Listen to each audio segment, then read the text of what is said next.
आज फिर नाग पंचमी है, क्या बोलूं सोच ही रहा था। तब तक अभी बैठे हुए 1 घंटा 2 घंटा पहले कुछ हमारे आए हुए केसट के भगत, जरा खड़े हो जाओ, सब लोग पहचान भी हो जाए के एक बार केसट से। हाँ, कुछ तो अभी पुराने हैं, अलगोर हैं, वो हैं, क्या नाम है, भुला ही नाम, लाल और क्या है, चलो मेहारू लोग बैठ जाए, अलगोर तो तीनों में खड़ा रहा।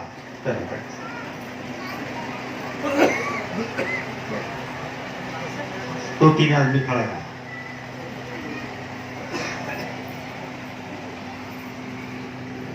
तब तक इन तीनों ने टॉपिक दे ही दिया, और आज उस चीज को समझने की बहुत जरूरत है। क्यों मारता, ध्यान से सुनिएगा, क्योंकि आपका रोल अब शुरू होने वाला है।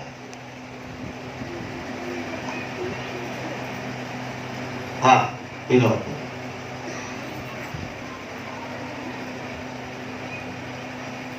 कुछ यार बात थी, बात उठी कृपा पे। तो मैं एक बात सोचता था कि लोग कृपा कृपा की बात करते हैं, उस पर और आगे अगली बार बोलूंगा, मतलब जब कुछ संगीत खत्म हो जाएगा।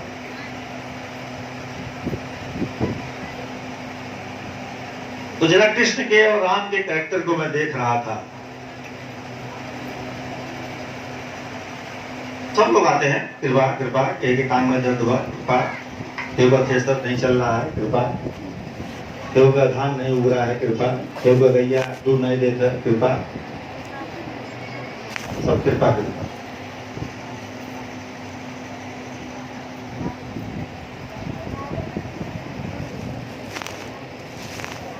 तो ये जिंदगी ऐसी है कि जब परमात्मा ने दी है, तो जो कर्म करके जो प्रारब्ध बनाए हैं, तो उसका मूल्य तो चुकाना पड़ेगा ही पड़ेगा। नहीं तो प्रारब्ध नहीं किया होता तो जिस वक्त सृष्टि उत्पत्ति हुई, उस वक्त जब ये आत्मा जन्मी थी, दोबारा फिर जन्म नहीं लेती। लेकिन कर्म करके प्रारब्ध ऐसा बनाया कि अभी तक भटक रही है, तो मूल्य तो चुकाना पड़ेगा, है ना? मंदिरों में, आश्रम में भी एक मूल्य चुकाते हैं। जैसे हमारे यहाँ आते हैं तो पढ़ाते हैं, हर जगह है।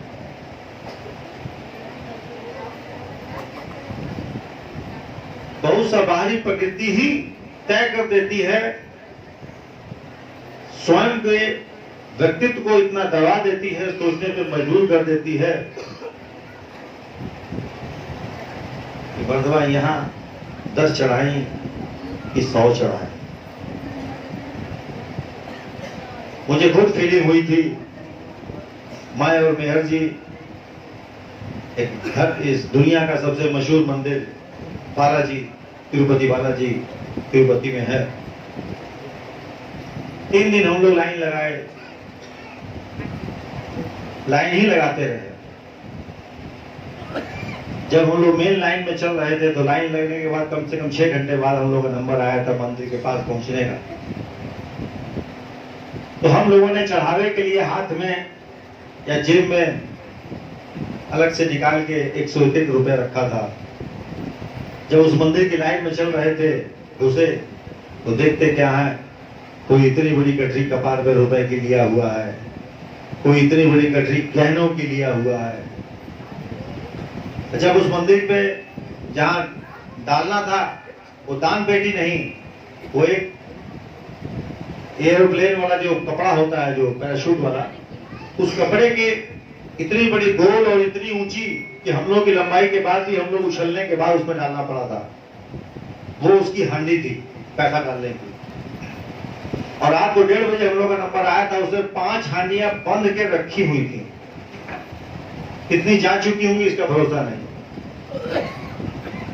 और जिस हांडी में हम लोगों ने डाला था वो भी शर्म आ रही थी कि क्या 101 रुपया कैसे डाले, क्योंकि वहां कोई जान पहचान का आदमी नहीं था। क्योंकि हमसे आगे वाला ही आदमी था ना, वो गठरी लिया था 100 रुपए की नोट की।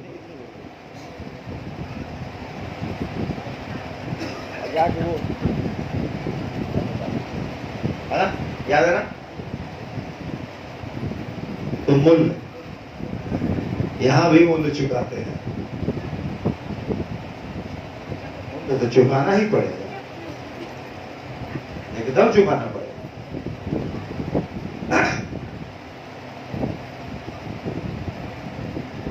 कृपा राम की अहिल्या ने क्या मूल्य चुकाया? उसी से पकड़ा जाता है ना आदमी को। शक्तिवान या कृपावान उसके क्रिया से पकड़ा जाता है। अहिल्या को क्या मूल्य चुकाना पड़ा कृपा लेने के लिए?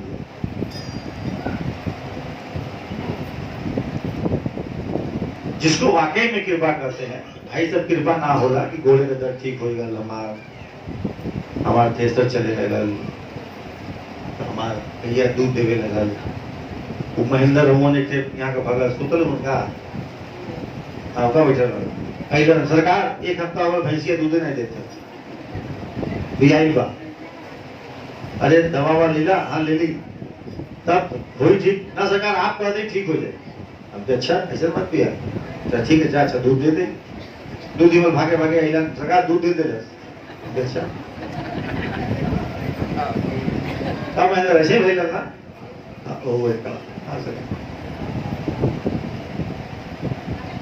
वो कितना दे रहा सरकार? मजे का देता 6 लीटर है, 4 लीटर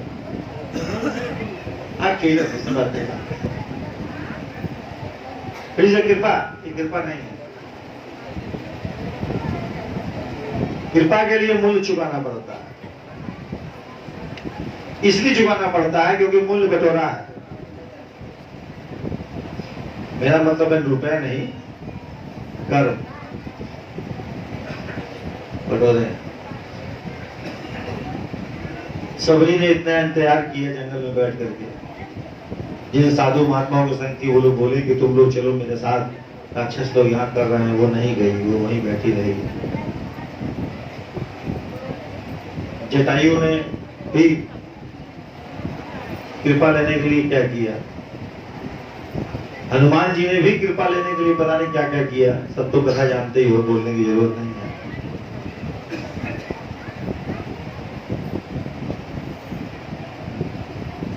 तो ये वो कराने वाला ही है तो वो कराएगा, मूल्य तो लेगा ही लेगा, निश्चित लेगा, इससे कोई बचेगा नहीं। तो मैं खरी खोटी बोलता हूं, ये सब जानते हैं।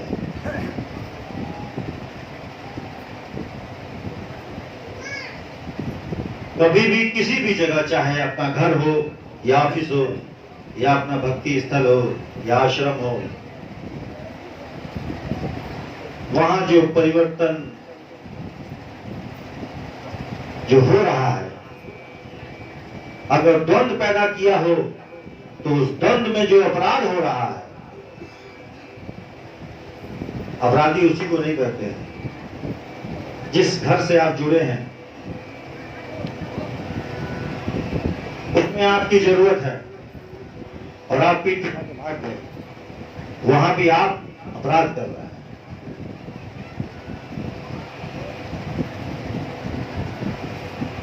ये सबके लिए मैं कह रहा हूं।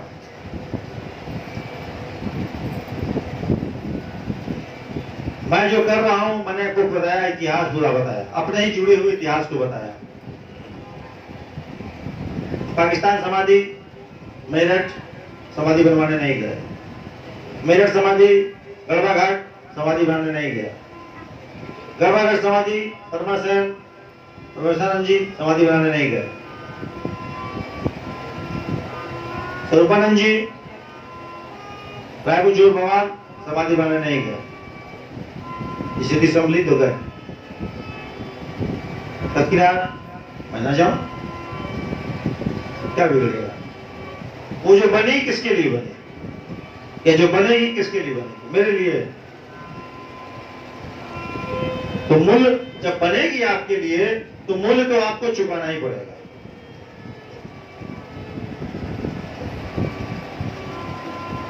नहीं तो पीछे हट जाओ।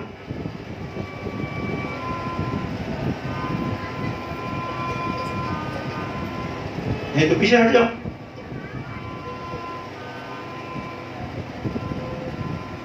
क्योंकि जीवन का रास्ता है, जो होना है वही होगा। जिससे मुलाकात होनी है उससे मुलाकात होके रहेगी, जिससे दुश्मनी होनी है उससे दुश्मनी होके रहेगी।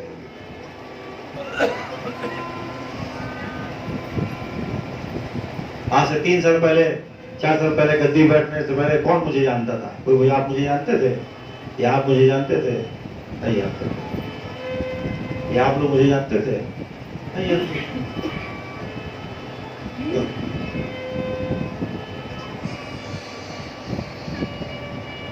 तो वहां हो रहे परिवर्तन से अगर द्वंद्व पैदा किया है, तो उस द्वंद्व में जो अपराध हो रहा है, और जो भी अपराध हो, जो चूक हुई हो, उसका बोध करना पड़ेगा मास्टर साहब, उसका बोध करना पड़ेगा। क्योंकि वही नहीं, आपको अपने घर में भी आप बोध करते हैं। अभी पड़ोसी आपके घर में घुस जाए, आप बोध नहीं करेंगे? सब कुछ करेंगे। ठीक है, गुरु मूल्य नहीं लेता। यह भी नहीं कहता कि झगड़ा करो, मैंने भी अभी तक नहीं कहा। लेकिन अगर वक्त के परिवर्तन की मांग ही ये हो जाएगी,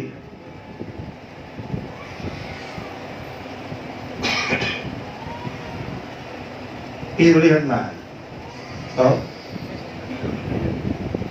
खैर ऐसा वक्त नहीं आए, अभी तक तो वही चल रहा है प्रयास, और आना भी नहीं चाहिए। लेकिन स्वयं अपने दायित्वों से, जबकि वहां से जुड़े होने के बावजूद वहां हो रहे अपराध पे अगर बोध नहीं किया गया, तो गुनाहगार कौन है? कौन है? मैं हूं या आप लोग हो?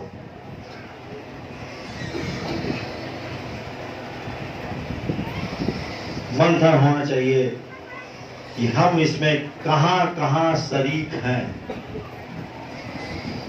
ये सोचना कि ऐसा होने में हम लोग स्वयं एक एक आदमी कहां कहां शरीक है। किसका बच्चा रो रहा है उसको बाहर ले जाओ, किसका बच्चा रो रहा है उसको बाहर ले टहला दो।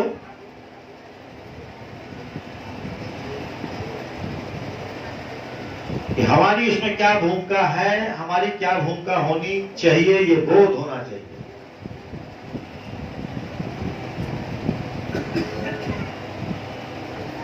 क्योंकि कोई अगर ये सोचे कि हम लोग ऐसा सोच चाहते हैं कि नहीं ये हो वो, हम लोग का कोई फर्क नहीं पड़ने वाला। क्योंकि हम लोग खुली आंख से देखते हैं कि खाली हाथ आया है आदमी और खाली हाथ जाएगा।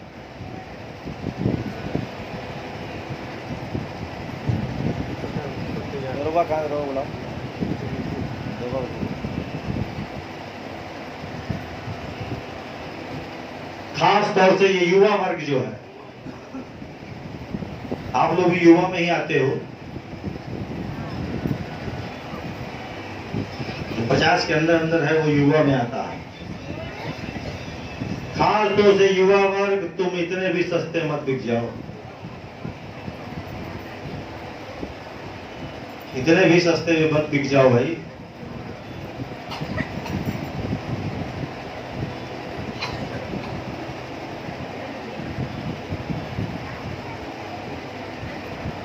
ये इतना सस्ते मत हो जाओ कि कोई तुम्हें खरीद ले।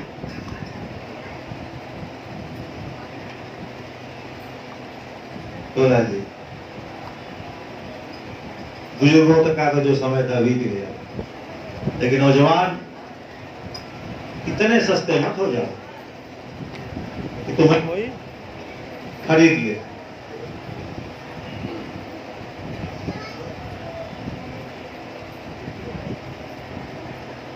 देखो ये मत समझना कि मैं तुम्हें लोग मैं अच्छो खड़ा कर देता हूँ, क्योंकि मुझे बोलने के लिए मुझे ज्ञान है नहीं, मैं रामायण पढ़ी नहीं है, मुझे गीता आती नहीं है।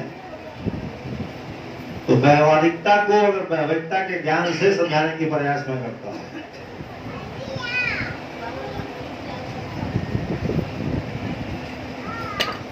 इतने भी सस्ते मत हो जाओ कि तुम्हें कोई खरीद ले, इतने भी आक्रमणी मत बन जाओ कि चारों ओर धिक्कार की होली जलने लगे। दो बातें, इतने भी सस्ते मत हो जाओ कि बिकने जाओ कोई तुम्हें खरीद ले, और इतने भी आक्रमणी मत हो जाओ कि धिक्कार की होली जलने लगे। ये नाग पंचमी है ना? मनाता सब कोई है, नाग के पास जाने की ताकत किसी में नहीं है।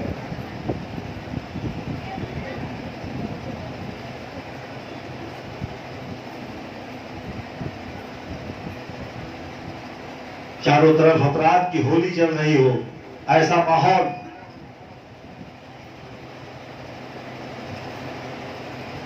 उसमें जांचो, सोचो, समझो, परखो और लौट जाओ। इतने भी सस्ते मत बन जाओ कि कोई तुम्हें खरीद ले। कुछ तो बोध करो।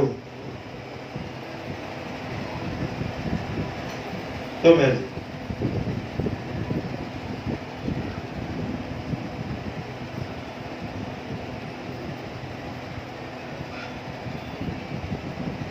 लोग कहते हैं नया बाबा ऐसन बाड़ा। सच यही है, जो आया है वो पहले जांचता है मुझे, फिर परखता है मुझे। वो सोचता है कि मैं नहीं जानता, मैं जानता हूं कि जो भी आता है वो जांचता है मुझे, परखता है मुझे और फिर लौट जाता है। इसलिए मैं थोड़ा महंगा हो गया हूं। इतनी आसानी से मुझे कोई खरीद ना।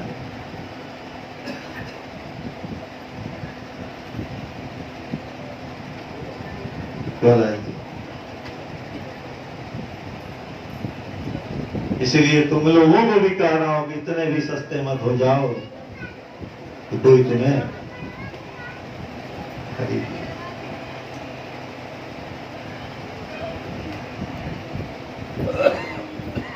थोड़ा खुद को महंगा रखो नौजवानों। गौरव होगा, एक इज्जत होगी और एक मोहब्बत। परस्पर लोग आते हैं और लोग जाते रहेंगे, बातें करते रहेंगे, परखते रहेंगे और जाएंगे। ये मैं अच्छी तरह से जानता हूं। समझे हरगोड़ जी? ये मैं अच्छी तरह से जानता हूं। परस्पर लोग आते रहेंगे, जांचते रहेंगे, परखते रहेंगे और फिर लौट जाएंगे। तो भी इतना सस्ता नहीं मैं अपने आप को महंगा कर लिया हूं कि कोई खरीद ना सके। क्यों बाबा? इसलिए लाल बाबू, आप ही सभी नौजवान जो इनके घर का, उनका स्वयं का प्रेम रहा है। इतना समझो,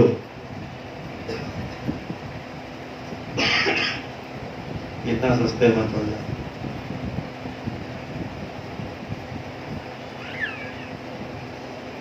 कृपा के लिए मूल्य देना ही पड़ता है, चाहे कहीं जाओ। ओझा के अभी झड़वावे जेकर तो एक बोतल दारू देवे, कोई मुर्गा देवे कि नहीं, है ना?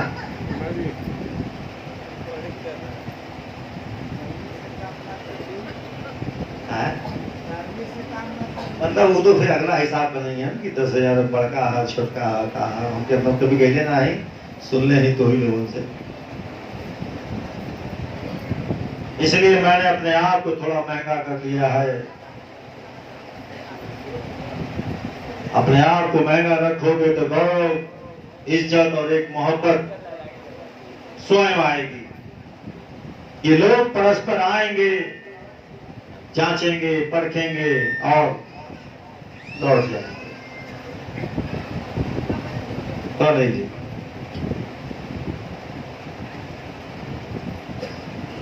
क्योंकि लोग खरीदने ही आते हैं।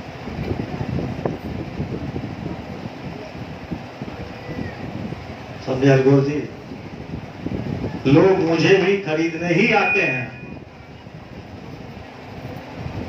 लेकिन आज जान लो कि मैं इतना सस्ता नहीं।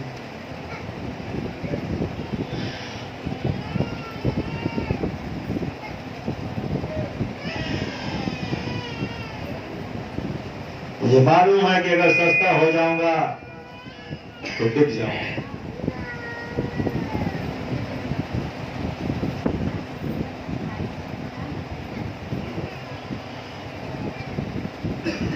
महंगा होने का मतलब इतने समृद्ध बनो, इतने बलवान बनो अपने आप में, आत्मबल इतना अच्छा होना चाहिए, मजबूत होना चाहिए कि बांट सको, बिक ना सको।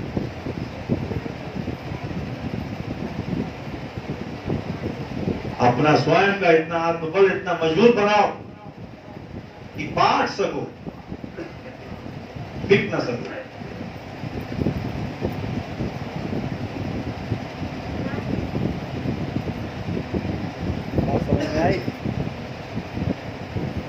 बात समझ में आई?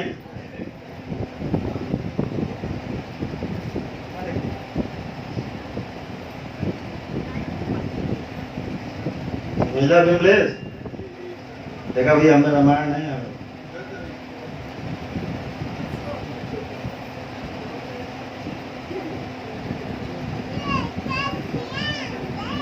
इतने समृद्ध बन जाओ कि बांट सको, इतने मजबूत बन जाओ, आत्मबली बन जाओ कि कोई तुम्हें लूट न सके।